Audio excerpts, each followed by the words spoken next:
আমার একটা প্রশ্ন। বাংলাদেশে আলহামদুলিল্লাহ সামনে নির্বাচন, ইলেকশন কাছে চলে আইছে। দেখতেছি আলহামদুলিল্লাহ কোনো দলের নাম উল্লেখ করতেছি না, সব দলের নেতা কর্মীরা মানুষের বাড়ি বাড়ি যাইতেছে, ভোট চাইতেছে। এমপি মন্ত্রীরাও স্বয়ং মাঠে নামছে, মানুষের সাথে মোলাকাত করতেছে, কৃষকের সাথে এবং কি সবার সাথে। দেখতে ভালো লাগতেছে। কিন্তু এই জিনিসটা দরকার ভোটের পরে, ইলেকশনের পরে, যখন আপনি এমপি হবেন, চেয়ারম্যান হবেন বা যে কোনো একটা প্রতিষ্ঠান নেতাকর্মী, তখন। কিন্তু আমাদের বাংলাদেশের রাজনীতি হইল পচা রাজনীতি।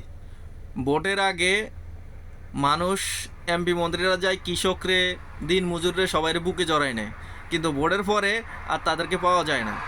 কিন্তু প্রশ্নটা তো এখানে, আপনি ইলেকশনের পরে যখন আপনি এমপি হবেন, মন্ত্রী হবেন, তখন আপনার মানুষের দ্বারে দ্বারে যাওয়া দরকার, মানুষের বাড়িতে যাওয়া দরকার, জিজ্ঞাসা করা দরকার যে আপনাদের কি সমস্যা, কি সুবিধা, কি অসুবিধা, আপনাদের এখানে সমস্যা কি জিনিসের, কি রাস্তায় সমস্যা নাকি কিসের সমস্যা।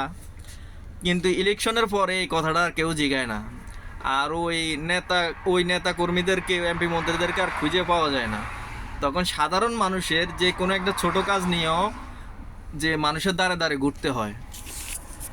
তো আমার প্রশ্ন এখানে, যে নেতা ওনাকে বলা হয় যে ইলেকশনের আগেও গরিব দুঃখীর পাশে থাকে এবং কি ইলেকশনের পরেও গরিব দুঃখীর পাশে থাকে, সাধারণ জনগণের পাশে থাকে, তাদের সমস্যা, তাদের সুবিধা অসুবিধা, তারা কি সমস্যায় ভুগতেছে, যদি নেতা যদি এটা নাই দেখে বা এটা সলভ নাই করে, তাহলে সে কিসের নেতা হইল।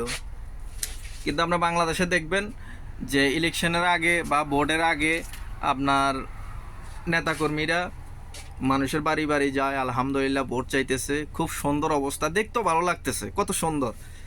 কিন্তু ভোটের পরে, ইলেকশনের পরে যখন তারা ভোট পাওয়া যায়, নেতা হয়ে যায়, এমপি মন্ত্রী হয়ে যায়, তখন ভাই আর তাদের খবর নাই, তাদেরকে খুঁজে পাওয়া যায় না।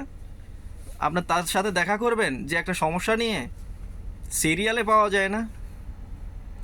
তো নেতা তো সে হয় যে একটা সাধারণ মানুষ যে একটা নেতার কাছে গেল একটা সমস্যা নিয়ে, কোনো সিরিয়াল ছাড়া, কোনো সিকিউরিটি ছাড়া নেতার সাথে দেখা করতে পারবে, কোনো দালাল ছাড়া।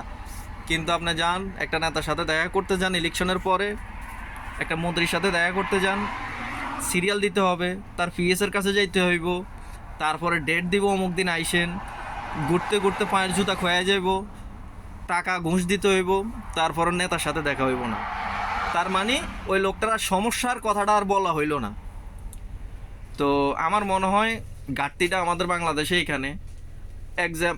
এক্সাম্পল আমি বলি যে আমার এলাকায় একটা দুর্নীতি হইতেছে, কিন্তু আমার এটা চেয়ারম্যানও দেখে না, মেম্বারও দেখে না। এখন আমি এমপির কাছে গেলাম এই সমস্যাটা তুলে ধরার জন্য বা বলার জন্য, কিন্তু আমি এমপির কাছে হাঁটতে হাঁটতে এমপি সিরিয়ালে পাইলাম না, দেখে পাইলাম না, তাহলে আমি সমস্যাটা বলবো কার কাছে? থানায় বললে থানাওয়ালারা আমল নিচ্ছে না, কিন্তু এমপির কাছে বললে হয়তো এমপি এটার একটা ব্যবস্থা করতে পারতো, বা মন্ত্রীর কাছে বললে মন্ত্রী এটার একটা ব্যবস্থা করতে পারতো। কিন্তু তখন আর তাদেরকে খুঁজে পাওয়া যায় না। তো ইনশাআল্লাহ যে স্বৈরাচার শেখ হাসিনার পতন হয়েছে, যে বাংলাদেশ এখন বিএমপি বা জামাত, যেটাই বলি, এক একজনে এক এক দল সাপোর্ট করে। তো বাংলাদেশে যদি এই অবস্থাটা চালু থাকতো যে আমি ইলেকশনের পরেও আমি মন্ত্রী হয়ে গেছি, এমপি হয়ে গেছি, যে সাধারণ জনগণ, সাধারণ মানুষ যে সপ্তাহে একবার বা 10 দিনে একবার যে তাদের সমস্যার কথা আমারে বলতে পারে সরাসরি ফেস টু ফেস। যেমন আমেরিকার প্রেসিডেন্ট, ও যে আপনার কি মাসে একবার না কি, মানে সাধারণ একটা অনুষ্ঠান করা, ওনার মানে সাধারণ জনগণের কি আকাঙ্ক্ষা, কি আশা, কি মানে সরাসরি ফেস টু ফেস বলতে পারে। তো ওটা তো হয়েছে প্রধানমন্ত্রী, আমাদের দেশে এমপির কথা বলতেছি। তো এরকম যদি হইতো যে বাংলাদেশও যে একজন মন্ত্রী যে সপ্তাহে একবার বা 15 দিনে একবার যে সাধারণ জনগণ তার যত মনের কথা বলতে পারে, তার সুবিধা অসুবিধা এসব কথা বলতে পারে, তাকে বলে নেতা। ইনশাল্লাহ হয়তো এগুলো আমলে নিবে আমাদের বড় বড় যারা নেতা আছেন, আশা করি। যাই হোক, ভালো থাকবেন, অনেক কথা বলছি।